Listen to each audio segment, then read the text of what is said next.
Kathryn Rooney Vera joining us right now. She's the Chief Market Strategist over at StoneX Group, helping us kick off to the close. Always wonderful to see you, Kathryn. Let's start off here with the rally that we saw in the first few months of the year, a rally that we now know was pretty much all multiple expansion. But there's now a lot of discussion about whether fundamentals catch up with that or whether it even needs to, given where we are right now in the Fed hiking cycle. Well, if it's going to continue to be a multiple expansion-driven rally, then of course sentiment has to remain strong and earnings have to keep pace. I think the concern, and you highlighted this today, Romaine, is that they don't.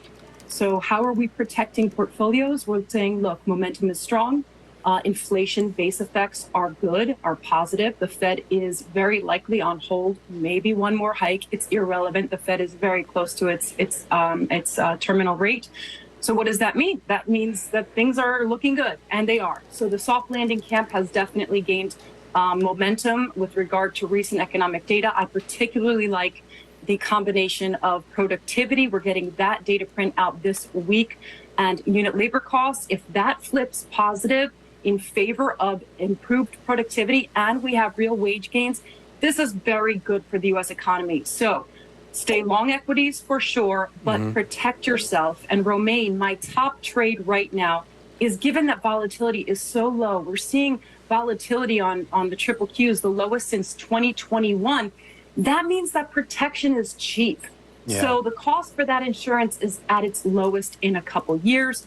Why not protect and buy puts on your to protect your positions? That's a great point, Kathryn. I am curious as to why you think you haven't seen a little bit more of an embrace of that. And I guess some of this is just, we see this all the time, right? And when protection is cheap, people tend to ignore it. And when they need it most, of course, that's also when it's most expensive. Yeah. That's counter-cyclical. That's why I published my piece last week, my first one at StoneX.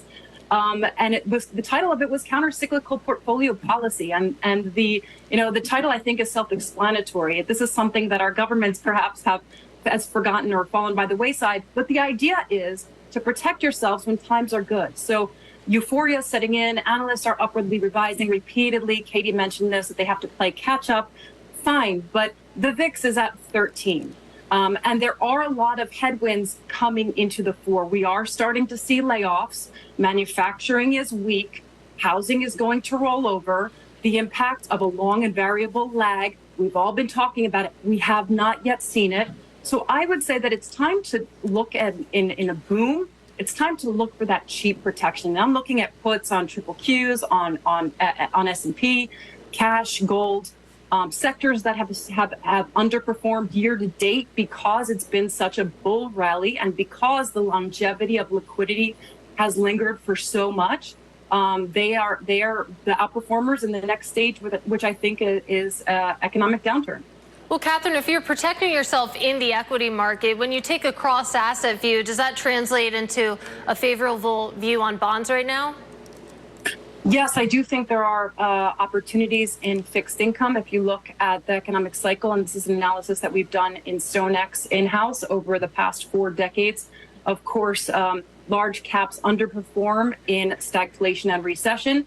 I think, Katie, this is a very underpriced risk right now. Remember 6 months ago, this was the consensus. We got it wrong. Timing is wrong, but that doesn't mean it doesn't come to fruition. So I do think that recession is part of the economic cycle, and fixed income needs to be a part of that. I do like at this point, or our rates desk is looking at bear steepeners, and I think there's some logic to that, especially if we're looking at a Fed that is close to its terminal rate, maybe does one more rate hike. Maybe goes one more rate hike. And I want to talk a little bit more about stagflation. And in an environment, a stagflationary environment, should it descend on the U.S., what makes sense there? Does that argue for assets such as gold? How do you even position for that?